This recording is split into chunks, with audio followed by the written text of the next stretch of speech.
Hello दोस्तों, स्वागत है आपका हमारे यूट्यूब चैनल टेक्निकल सेफ गुरुजी में।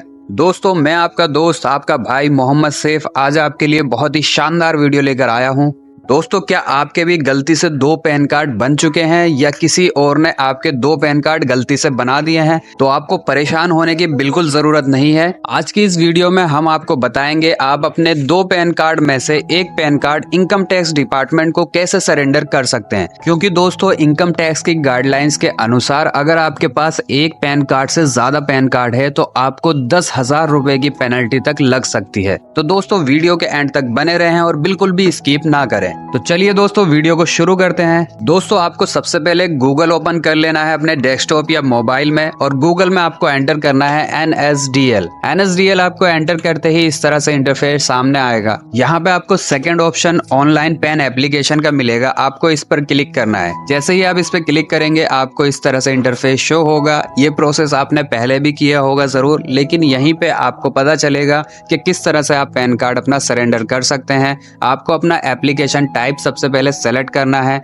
सेलेक्ट इसमें क्या करना है आपको कि जो लास्ट वाला ऑप्शन है करेक्शन वाला, वो यहाँ पे आपको सेलेक्ट करना है, चेंजेस और करेक्शन वाला। इसके बाद आपको अपनी कैटेगरी सेलेक्ट करनी है। कैटेगरी में आपको इंडिविजुअल सेलेक्ट कर देना है। कैटेगरी के बाद आपको एप्लीकेंट इन्फॉर्मेशन देनी है। यहाँ पे सबसे पहले आपको टाइटल सेलेक्ट करना है। श्री, श्रीमती या कुमारी, जो भी आपके नाम के अकॉर्डिंग या जेंडर के अकॉर्डिंग टाइटल है वो यहाँ पे आप सेलेक्ट कर लेंगे। टाइटल सेलेक्ट करने के बाद आपको नीचे आना है, स्क्रॉल करना है और अपना नाम एंटर करना है, जिसमें सबसे पहले आपको अपना लास्ट नेम एंटर करना है। क्योंकि पैन कार्ड की एप्लीकेशन जब भी हम करते हैं तो लास्ट नेम ही एंटर करते हैं। लास्ट नेम एंटर करने के बाद फर्स्ट नेम आपको एंटर करना है एंड देन उसके बाद आपको मिडिल नेम एंटर करना है अगर आपका मिडिल नेम है तो। मिडिल नेम एंटर करने के बाद आपका डेट ऑफ बर्थ का ऑप्शन आता है। आपकी जो पैन एप्लीकेशन में डेट ऑफ बर्थ है या पैन कार्ड में डेट ऑफ बर्थ है तो वो यहाँ पे आपको सेलेक्ट कर लेनी है। डेट ऑफ बर्थ के बाद आपको अपनी ईमेल आईडी एंटर करनी है। जो भी आप अपनी पर्सनल ईमेल आईडी यूज करते हैं वो यहाँ पे आप एंटर करेंगे। उसके बाद में आपको अपना मोबाइल नंबर एंटर करना है जो भी आप पर्सनली यूज कर रहे हैं, क्योंकि यही दोनों चीजें आपके हर तरह के कम्युनिकेशन पर्पस के लिए इनकम टैक्स डिपार्टमेंट की तरफ से यूज किए जाएंगे।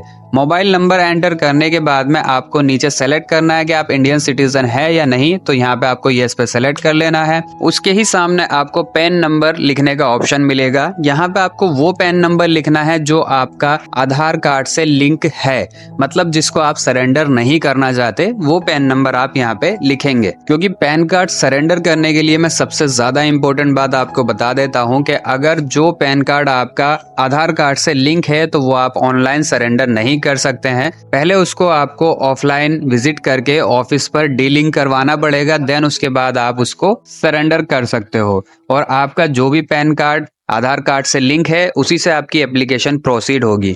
लेकिन जो सरेंडर करना चाहते हैं वो आधार कार्ड से आपका लिंक नहीं होना चाहिए। तो यहाँ पे हम पैन कार्ड का नंबर एंटर कर देते हैं जो हमारा आधार कार्ड से लिंक है। पैन नंबर एंटर करने के बाद में आपको नीचे एक चेक बॉक्स मिलेगा, आपको उस पर क्लिक कर देना है। इसके बाद आपको नीचे जो कैप्चा कोड शो हो रहा है वो नीचे बॉक्स में आपको एंटर कर देना है। देन उसके बाद में आपको नीचे की तरफ सबमिट बटन पे क्लिक कर देना है। सबमिट करते ही आपका टोकन नंबर जनरेट हो जाएगा, जिसको आप 30 दिन तक यूज कर सकते हैं अपनी एप्लीकेशन को कंप्लीट करने के लिए। अब इसके बाद में हम नीचे continue with pan application form पे क्लिक करेंगे। क्लिक करते ही हमारे सामने हमारा एप्लीकेशन फॉर्म शो हो जाएगा। यहाँ पे हमें 3 तरीके मिलते हैं जैसे कि मैंने आपको पहले भी बताया है। पहला ऑप्शन आपका कंप्लीट पेपरलेस है, ई-KYC और ई-साइन के थ्रू। एंड सेकेंड ऑप्शन आपका जो स्कैन कॉपीज होती है उनके थ्रू प्रोसेस करने का होता है। लेकिन इन दोनों में ही आपके आधार कार्ड में मोबाइल नंबर लिंक होना चाहिए, ये सबसे ज्यादा इंपॉर्टेंट है। तो हम पेपरलेस के ऑप्शन को सेलेक्ट करते हैं। यहाँ पे सेलेक्ट करने के बाद में नीचे स्क्रॉल करना है। अब यहाँ पे आपको आधार नंबर पर क्लिक करना है और नीचे आधार कार्ड के लास्ट 4 डिजिट एंटर करने हैं। अब इसके नीचे आपसे पूछ रहा है कि क्या आप अपने पैन कार्ड में आधार कार्ड वाली फोटो ही प्रिंट चाहते हैं या नहीं, तो यहाँ पे आपको येस पे सेलेक्ट करना है। अगर आप नो करेंगे तो आप पेपरलेस KYC नहीं प्रोसीड कर सकते हैं। इसके लिए फिर आपको सेकंड ऑप्शन सेलेक्ट करना पड़ेगा स्कैन कॉपी का, जो मैंने अभी आपको ऊपर बताया था। तो यहाँ यहाँ पे अभी आप ये सेलेक्ट कर लेंगे। सेलेक्ट करने के बाद में आपको नीचे आना है, नीचे स्क्रॉल करने पर EID नंबर सेलेक्ट कर लेना है।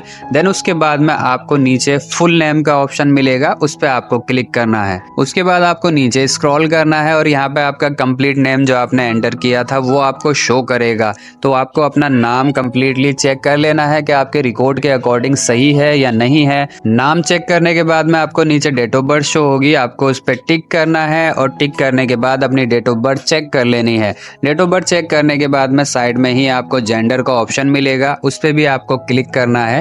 क्लिक करने के बाद आपको सेलेक्ट के ऑप्शन पे क्लिक करके अपने जेंडर को सेलेक्ट कर लेना है। जेंडर सेलेक्ट करने के बाद में डिटेल्स ऑफ पेरेंट्स पे आना है, यहाँ पे आपको क्लिक करना है। इस पे क्लिक करने के बाद में नीचे आपको अपने फादर नेम को एंटर करना है। फादर नेम को भी आप सबसे पहले अपना लास्ट नेम एंटर करेंगे, मतलब फादर का जो लास्ट नेम है, लास्ट नेम एंटर करने के बाद में आपको फर्स्ट नेम एंटर करना है। देन उसके बाद में फादर का मिडिल नेम अगर कोई है तो। उसके बाद में नीचे लास्ट में स्क्रॉल करना है। स्क्रॉल करने के बाद में आपको नेक्स्ट पर क्लिक कर देना है। क्लिक करने के बाद में आपकी एड्रेस एंड कम्युनिकेशन डिटेल्स को यहाँ पे फिल करना होता है। यहाँ पे आप देखेंगे आप कोई भी ऑप्शन फिल नहीं कर सकते, क्योंकि हमने eKYC मतलब पेपरलेस ऑप्शन को सेलेक्ट किया था। इसलिए पेपरलेस eKYC ऑप्शन के थ्रू आपकी जो एड्रेस डिटेल्स होती हैं वो आधार कार्ड से फेच कर ली जाती हैं। तो यहाँ पे आपको सबसे नीचे स्क्रॉल करना है और स्क्रॉल करने के बाद में आपका टेलीफोन नंबर या मोबाइल नंबर का ऑप्शन यहाँ पे मिलेगा, इस पे आपको क्लिक करना है। क्लिक करने के बाद में नीचे आपको कंट्री कोड पे सेलेक्ट करना है। सेलेक्ट करने के बाद आपको इंडिया सर्च करना है।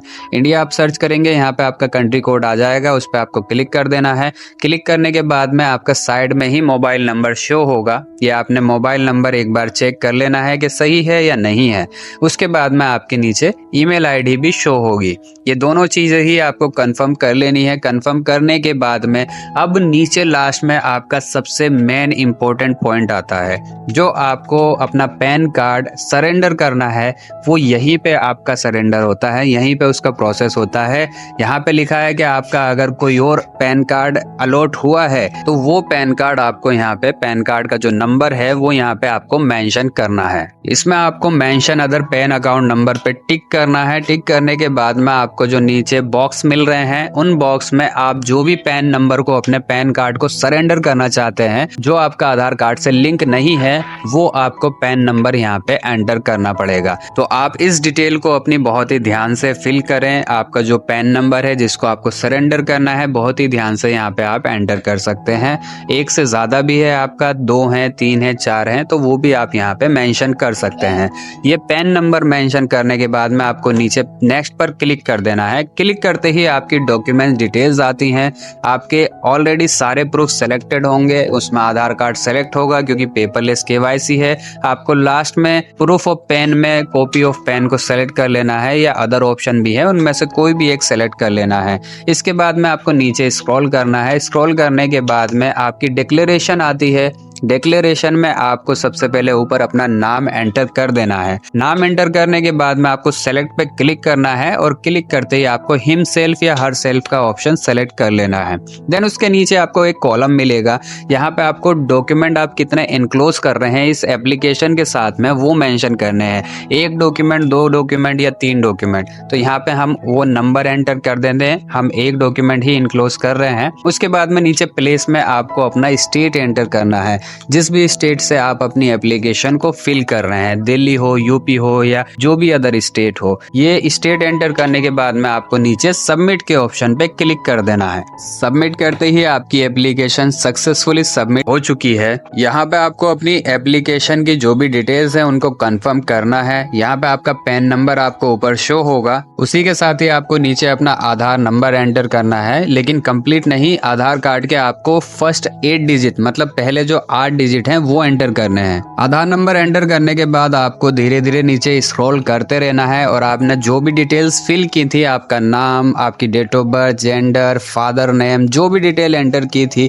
वो सभी डिटेल्स को आपको यहाँ पे चेक कर लेना है। चेक करने के बाद में आपको नीचे देखना है कि जो आपको पैन नंबर सरेंडर करना है वो भी आपने सही इनपुट किया है या नहीं किया है, वो डिटेल भी आपको यहाँ चेक कर लेनी है। अगर आपको किसी भी डिटेल में कोई करेक्शन करनी हो या कोई आपको मिस्टेक मिस्टेक लगती है तो आपको बिल्कुल फिक्र नहीं करना है, परेशान नहीं होना है। यहाँ पे आपको एडिट का ऑप्शन मिलेगा, उस पर आप क्लिक करके एडिट कर सकते हैं। अदरवाइज आपको प्रोसीड कर देना है। प्रोसीड पर क्लिक करते ही आपको पेमेंट के लिए कहा जाएगा। तो यहाँ पे आपको दो ऑप्शन मिलते हैं, एक पेटीएम का और एक ऑनलाइन एप्लीकेशन बिल डेस्क के थ्रू। तो यहाँ पे आपका पेटीएम का ऑप्शन सबसे बेस्ट रहता है, सबसे इजी ऑप्शन। हम इस पे क्लिक करेंगे। क्लिक करने के बाद में आपको नीचे स्क्रॉल करना है। स्क्रॉल करने के बाद में आपकी जो टर्म एंड कंडीशन है उसको यहाँ पे आपको सेलेक्ट करना है। सेलेक्ट करने के बाद में प्रोसीड टू पेमेंट पे आपको क्लिक करना है और उसके बाद में आपको इस तरह से इंटरफेस आएगा। यहाँ पे आपके पेमेंट जो है उसको कंफर्म करना है, तो पे कंफर्म पे आप क्लिक कर दें।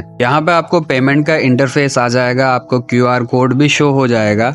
एंड आप नीचे अगर स्क्रॉल करेंगे तो आपको काफी सारे ऑप्शंस शो होंगे। यहाँ पे आप अपनी payment debit card, credit card, UPI या नेट बैंकिंग के थ्रू भी कर सकते हैं। बट सबसे इजी ऑप्शन जो होता है वो क्यूआर कोड से ही पेमेंट करने का होता है। लेकिन ये पेमेंट आप क्यूआर कोड से अगर कर रहे हैं तो सिर्फ पेटीएम से ही स्कैन करके कर सकते हैं। ठीक है, तो यहाँ पे हमने अपनी जो एप्लीकेशन की फीस है वो पे कर दी है। पेमेंट कंफर्म होने के बाद में आपको इस तरह से पेमेंट की कंफर्मेशन शो होगी, सक्सेस स्लिप आपको शो होगी। आपको नीचे आना है। नीचे स्क्रॉल करने के बाद में आपको कंटिन्यू पर क्लिक करना है। क्लिक करने के बाद में आपको ये इंटरफेस आएगा। यहाँ पे आपकी आधार की ऑथेंटिकेशन होगी, तो आपको यहाँ पे नीचे स्क्रॉल करना है। स्क्रॉल करने के बाद में एक चेक बॉक्स आपको शो होगा, इस पे आपको क्लिक कर देना है। चेक बॉक्स पर क्लिक करने के बाद में आपको ऑथेंटिकेट पे क्लिक कर देना है। इसके बाद में आपका ई-केवाईसी का प्रोसेस होगा। यहाँ पे आपको नीचे कंटिन्यू विद ई-केवाईसी पे क्लिक करना है, क्योंकि अभी आपका ई-केवाईसी का प्रोसेस होगा।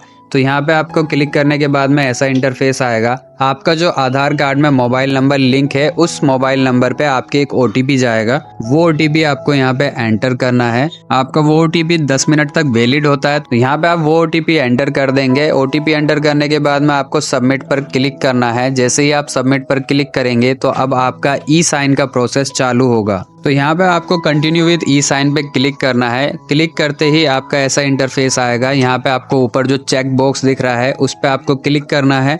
क्लिक करने के बाद में नीचे आपको अपनी वर्चुअल आईडी या आधार कार्ड का नंबर एंटर करना है। हमारे पास आधार नंबर है तो हम यहाँ पे आधार नंबर अपना एंटर करेंगे। देन उसके बाद में नीचे सेंड ओटीपी पर आपको क्लिक कर देना है। क्लिक करते ही आपके जो आधार कार्ड में मोबाइल नंबर रजिस्टर्ड है उस पर अगेन एक ओटीपी जाएगा एंड वो ओटीपी आपको यहाँ पे एंटर कर देना है। जैसे ही आपके पास ओटीपी आएगा एंटर कर देना है। एंटर करने के बाद में आपको नीचे वेरीफाई ओटीपी का ऑप्शन मिलेगा, उस पे आपको क्लिक कर देना है। एंड यहाँ पे क्लिक करने के बाद में आपका ये सारा प्रोसेस कंप्लीट हो जाता है और आपकी जो एप्लीकेशन है वो सक्सेसफुली सबमिट हो जाती है और इस तरह से आपकी जो स्लिप है वो जनरेट हो जाती है। यहाँ पे ये एप्लीकेशन आपकी पासवर्ड प्रोटेक्टेड होती है और इसका पासवर्ड मैंने पहले भी बताया है कि आपकी डेट ऑफ बर्थ होती है। डेट ऑफ बर्थ में सिर्फ आपको स्लैश एंटर नहीं करना है, बाकी जो नंबर्स होते हैं वो सभी एंटर करने हैं आपको।